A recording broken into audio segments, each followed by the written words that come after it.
Dengarkan Bu Guru dong. Assalamualaikum warahmatullahi wabarakatuh. Waalaikumsalam warahmatullahi wabarakatuh. Bagaimana kabar kalian hari ini? Alhamdulillah, luar biasa. Allahu Akbar. Yes. Apakah ada yang tidak masuk? Ada. Fuji. Sakit ya? Iya, Fuji sakit. Ya. Fuji ke puskesmas, Bu. Oh iya. Sebelum mulai pelajaran, apakah baiknya kita berdoa menurut keyakinan dan agama masing-masing? Berdoa dimulai. Amin. Bismillah, Bu. Ya, kita ice breaking dulu ya. Iya. Lemes Bu. Langsung atau Silakan Bu. contohin dulu saya. Contoh dulu dong. Jadi gini, jempol kanan, jempol kiri jadi satu. Good job. Jempol kanan, jempol kiri jadi satu. Good job. Jempol kanan, jempol kiri digabung jadi satu. Kanan dan kiri. Good job. Langsung ya. Oke, Bu. Lagi Bu, contohin lagi dong. Contohin lagi. Langsung aja ya. 1, 2, 3. Jempol kanan, jempol kiri jadi satu. Good job. Jempol kanan, jempol kiri jadi satu. Good job. Jempol kanan, Jempol kiri digabung jadi satu. kanan dan Kiri. Good job. Nah, udah. Next Bu.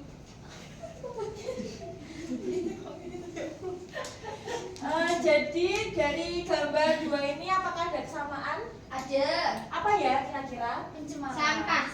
Nah, kira-kira sampah ini berasal dari mana? Dari Bu. Manusia. Oh, dari manusia. Terus dari manusia saja. Iya. Iyalah, soalnya hewan nggak punya sampah. Nggak punya sih. Kemudian dari ketiga gambar di sini apakah ada kesamaan dari gambar yang pertama tadi, slide yang pertama? Beda. Mungkin ada kesamaannya yaitu aktivitas manusia terhadap alam. Iya. Nah, dari gambar ketiga ini yang pertama ada apa? Penebangan. Itu menyebabkan apa? Ada yang bisa Banjir, longsor, Ya benar. Kalau yang tengah ini apa? Polusi. pembakaran sampah, Bisa menyebabkan apa? polusi udara, Nah, kalau yang ketiga ini bapaknya sedang ngapain? nyemprot. Ya, ini Pestisida. menyemprot pestisida. Jadi ketiga gambar di atas, gambar di sini tuh adalah aktivitas manusia terhadap alam, yaitu ada dampak negatifnya. Jadi pembelajaran kali ini adalah bagaimana pengaruh manusia terhadap ekosistem. Yaitu tujuan dari pembelajaran hari ini adalah kita bisa menganalisis pengaruh manusia terhadap ekosistem dan dampak negatif maupun dampak positifnya serta konservasi terhadap dampak negatifnya tersebut. Jangan ngantuk ya teman-teman. Ngantuk. Kayak jajan. Ya kita mau ini menganalisis kalian, kamu mau menganalisis?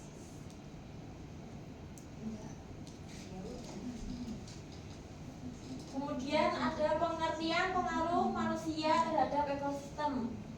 Manusia itu merupakan makhluk hidup yang paling berpengaruh di bumi. Setiap tindakan manusia seperti menanam, membangun, atau membuang limbah akan mempengaruhi ekosistem. Hubungan manusia dan alam bersifat timbal balik, yaitu manusia bergantung pada alam, tetapi alam juga bergantung pada sikap manusia. Nah, manusia kan termasuk spesies termasuk makhluk hidup yang sangat banyak di bumi daripada hewan dan makhluk hidup lainnya. Jadi manusia itu sangat berperan penting dalam mempengaruhi ekosistem.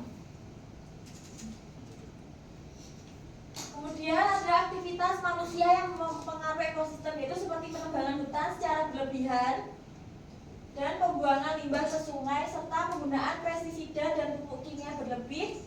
Kemudian ada perburuan liar hewan dan penangkapan ikan dengan bahan peledak serta alih fungsi lahan untuk pemukiman atau industri. Nah, penebangan hutan secara berlebihan itu bisa menyebabkan seperti tadi banjir dan tanah longsor, juga mempengaruhi keanekaragaman hayati. Nah, seperti kita lihat, kalian pernah ke bukan ke Taman Nasional Waikambas? Nah, perbedaan dari Taman Nasional Waikambas sama Taman Nasional Tesonilo itu termasuk kawasan gajah ya. Nah, kalau di Waikambas itu kan termasuk wilayah terbesar nomor 2 di Asia yang sebagai penangkaran gajah. Sedangkan di Tesonilo yang ada di mana ya? Di Riau itu sedikit karena di sana lahannya terpakai untuk menanam sawit. Nah, kemudian ada pembuangan limbah ke sungai. Nah, ini menyebabkan ikan-ikannya mabuk. Habis itu ikan-ikannya mabuk itu bisa ke daratan. Kan nanti kan kalau orang awam yang nggak tahu kan menganggap itu sebuah bukan keajaiban maupun fenomena, tetapi kayak pengen menjaring ikannya nanti dimakan. Nah, itu sebagai orang awam itu tidak boleh sebenarnya, karena ikannya mengandung racun bisa jadi. Kemudian penggunaan pestisida dan pupuk kimia berlebihan. Nah, ini seperti pada tanaman. Kan kalau kita pengen tanamannya cepat tumbuh kan kita menggunakan pupuk kimia. Kalau tanamannya lama kita menggunakan pupuknya organik seperti kotoran seperti kotoran sapi maupun kotoran kambing. Kalau kotoran manusia bisa nggak, Bu? Nggak bisa. Kemudian ada pemburuan liar hewan dan penangkapan ikan dengan bahan peledak. Nah, ini tidak boleh ya, karena bisa merusak ekosistem sekitarnya seperti terumbu karang yang ada di lautan. Kemudian alih fungsi lahan untuk pemukiman atau industri. Nah, ini menyebabkan emisi karbon atau polusi udara yang berlebihan karena lahan hijaunya sangat sedikit. Kemudian dampak negatif yaitu rusaknya habitat makhluk hidup, hilangnya keanekaragaman hayati, gangguan pada rantai makanan, pencemaran air, tanah maupun udara, dan terjadinya banjir, longsor, dan kekeringan.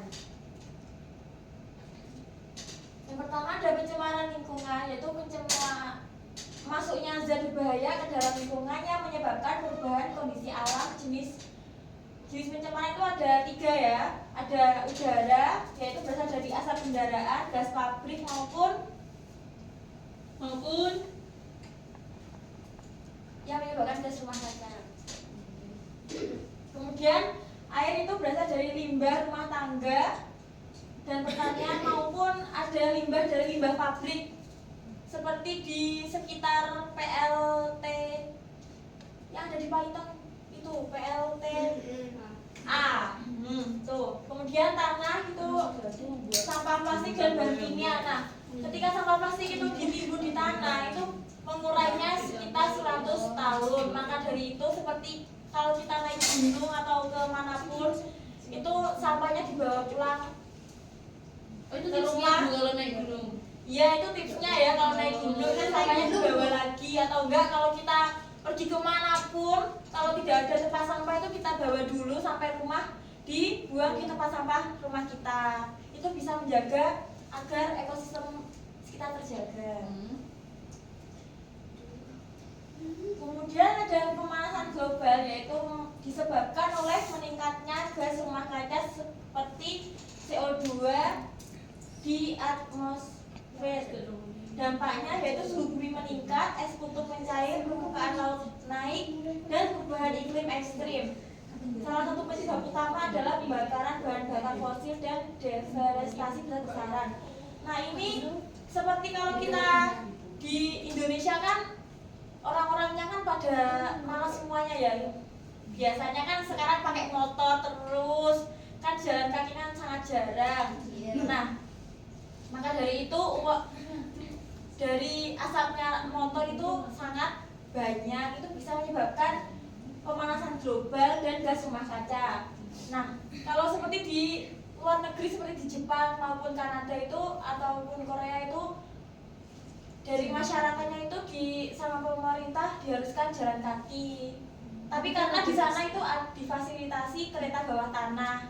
Nah kalau di sini itu tidak ada, jadi ya seperti itu. Kalau pakai sepeda motor. Ya kalau di sana kan sepeda motor itu iya jarang juga karena pajaknya itu di sana sangat besar. Maka dari itu pemerintah mengharuskan jalan kaki itu agar yang salah pemerintah dulu. iya pemerintah juga salah. Kemudian ada kerusakan habitat. Hutan dan lahan alami banyak diganti menjadi lahan pertanian atau permukiman. Akibatnya hewan kehilangan tempat tinggal dan sumber makanan. Contohnya pembukaan lahan sawit menyebabkan punahnya habitat orang hutan dan harimau Sumatera. Maka dari itu seperti di hutan-hutan yang dilindungi, yang hutannya itu sebenarnya banyak, seperti di Kalimantan kan banyak, tapi sebagian itu digunakan sebagai lahan sawit. Nah maka dari itu pemerintahan sana sekarang itu sedang mengusahakan kalau lahan sawit itu dibongkar, dijadikan hutan hijau kembali agar seperti hewan-hewan yang akan punah itu dilestarikan kembali seperti di Gunung Leuser. Nah itu termasuk taman nasional ataupun hutan lindung. Kemudian ada pertanian dan produksi pangan. Kegiatan manusia di bidang pertanian turut mempengaruhi ekosistem dunia. Pertanian monokultur ataupun menanam satu jenis tanaman menyebabkan turunnya keanekaragaman hayati. Nah ini seperti bibit unggul tadi, kan awalnya itu persawahan kan bukan persawahan, tetapi seperti lahan ataupun kalau di bahasa Jawa itu seperti bukan tegal apa ya? Kayak lahan di belakang rumah tapi ditanami sama kebun-kebun seperti kebun. Kalau dijadikan sawah, akhirnya kan cuman padi doang yang ditanam di situ. Jadi tumbuhan yang lain itu tidak ada. Kemudian penggunaan pupuk kimia berlebihan yang dapat menurunkan kesuburan tanah. Kemudian pestisida berlebihan membunuh organisme non target dan mencemari air tanah. Kemudian spesies asli tergantikan oleh tanaman impor akibat seleksi bibit unggul tadi. Kemudian dampak terhadap keanekaragaman hayati, yaitu banyak spesies punah akibat hilangnya habitat, perburuan dan pencemaran. Nah seperti tadi, sekarang kan badak berjula satu juga mau punah karena diambil culanya itu. Kemudian gajah mau punah kan diambil dagingnya itu juga. Kemudian punahnya satu spesies menyebabkan gangguan ekosistem secara keseluruhan. Nah seperti rantai makanan itu kalau yang satu hilang nanti akan berpengaruh ke yang lainnya. Seperti kalau ularnya punah itu nanti elangnya juga akan mati karena tidak mempunyai makanan. Kemudian contohnya itu, nah ini berkurangnya ikan menyebabkan burung pemakan ikan kehilangan sumber makanan. Burung pemakan ikan itu seperti apa ya? Burung yang ada. Ya itu. Kayaknya burung bangau. Nah ini salah satu penyebab ikan enggak? Burung ikan. Oh iya. Kemudian kemudian ini salah satu dampak dari pengaruh manusia terhadap ekosistem, yaitu salah satunya perubahan rantai makanan juga. Jika satu populasi berkurang, rantai makanan akan terganggu. Misalnya penurunan jumlah tumbuhan akibat polusi menyebabkan hewan herbivor berkurang dan kemudian mengurangi jumlah karnivor. Nah seperti barusan yang saya jelaskan, kalau ada yang satu hilang maka yang lainnya juga hilang. Kemudian hal ini menunjukkan betapa rapuhnya keseimbangan ekosistem terhadap campur tangan manusia. Kemudian upaya konservasi dan rehabilitasi alam. Kegiatan manusia yang dapat memperlambat kepunahan organisme adalah dengan melakukan kegiatan konservasi.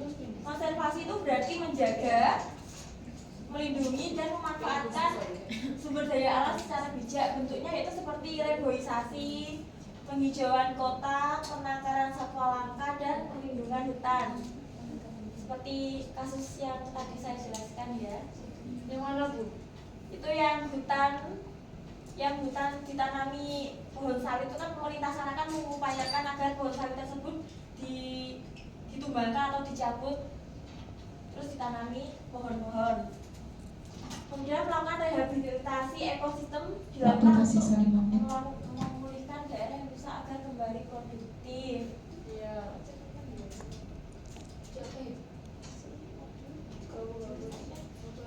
Kemudian pengelolaan limbah, yaitu ada 3R ya. Limbah perlu dikelola dengan prinsip 3R, yaitu reduce, reuse, dan recycle. Reduce yaitu mengurangi penggunaan plastik sekali pakai. Kemudian gunakan kembali wadah dan bahan bekas seperti timbul. Kemudian recycle yaitu mengubah sampah menjadi barang bermanfaat seperti kompos atau kerajinan seperti ekoprint. Kemudian energi alternatif dan inovasi ramah lingkungan, yaitu seperti tenaga surya, air, dan angin dapat menggantikan bahan bakar fosil. Kemudian inovasi teknologi seperti kendaraan listrik, pengelolaan air, limbah, dan biogas membantu menekan emisi karbon.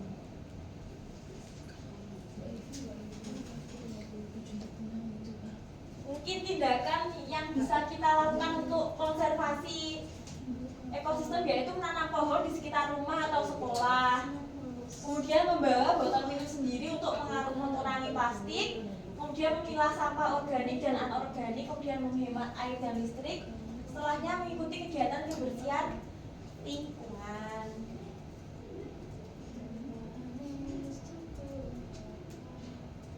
Nah, Indonesia itu termasuk penyumbang sampah plastik terbesar di Asia. Kalau di dunia itu nomor 2 di perairan laut itu terbesar.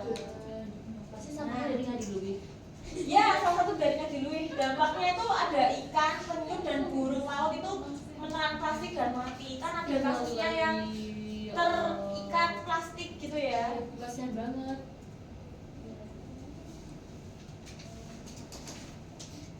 Nah, setelah ini kita mengerjakan soal dulu ya. Saya bagi jadi 3 kelompok. Ini kelompok 1, kelompok 2, ini kelompok 3.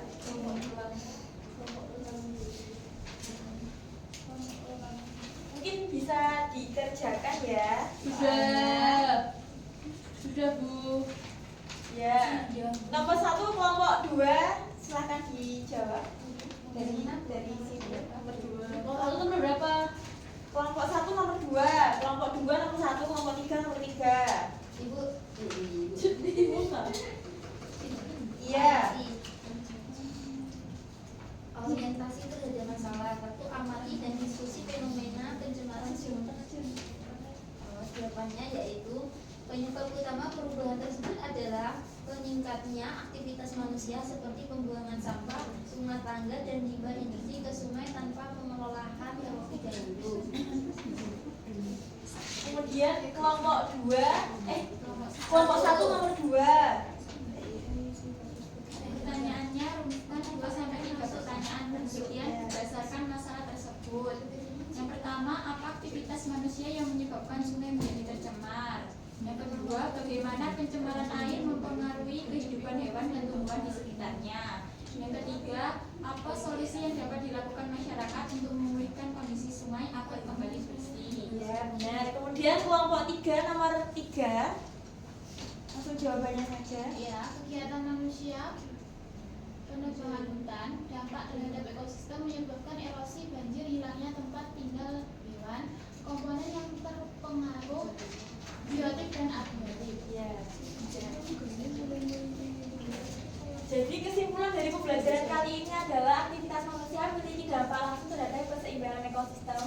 Kemudian kerusakan alam terjadi karena kurangnya kesadaran dan tanggung jawab manusia, serta upaya pelestarian seperti konservasi, pengolahan limbah, dan penggunaan energi terbarukan dapat diperbaiki ekosistem.